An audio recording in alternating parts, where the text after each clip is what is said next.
السلام علیکم نئی ویډیو سره تاسو غړکړې به یو امید لرم چې تاسو ټول به روغ خوشاله وئ ژوند په مزو کې به وئ مشهور خواجه سراج الدین عیان باندې قاتلانه حمله وشوه چې په هغه قاتلانه حمله کې مشهور خواجه سراج الدین عیان ډېر زیات په بد حال سره قتل کړی شو. دوستانو مشهور خواجه سراج باندې قاتلانه حمله په پیښور رینګ روډ کبوتر چوک کې وشوه. هغه سره نور کم خواجه سراج موجود په هغه وخت کې هغه خواجه سراج په کوم حالت کې دي او الدین عیان په کوم حالت کې هسپتال کې وفات شو. ټول معلومات تاسو ته دلته په دې ویډیو کې درکوم.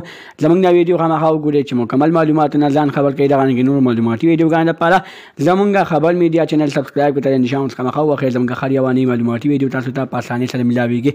دوستانو ډېر زیات افسوسناک ډېر زیات دردناک واقعه مخې ته شوې ده چې مشهور خواجه سراج الدین عیان چې په پیښور سره تعلق ساتو هغه څه پروګرام لته چې هغه پروګرام په واپسو کې راته او ډېر شپه په قاتلانه حمله وشوه چې په هغه قاتلانه حمله کې الدین عیان ډېر زیات په بد حال سره وفات شو.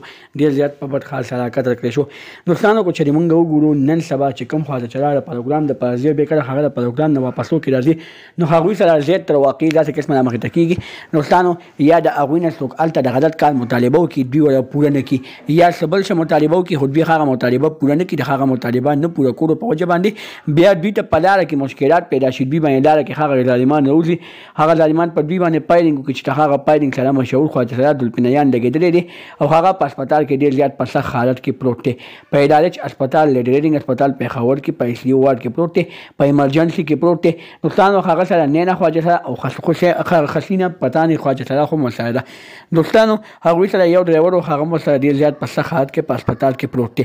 دوستانو د الدین عیان قتل کړی شوی نه ده. الدین عیان باندې خاري حمله شوې ده چې په هغه حملې د وجې الدین عیان په هسپتال کې ډېر زیات په بد حال سره پروت ده. دواګانې ورته کوي چې الله تعالی روغ جوړ صحت ورکړي. دغه نور معلوماتي ویډیوګانو په زموږ خبر میډیا چینل سبسکرایب کړئ. نشان خامخا وخت زموږ خبرونه معلوماتي ویډیو تاسو ته په اسانۍ سره ملاويږي. والسلام.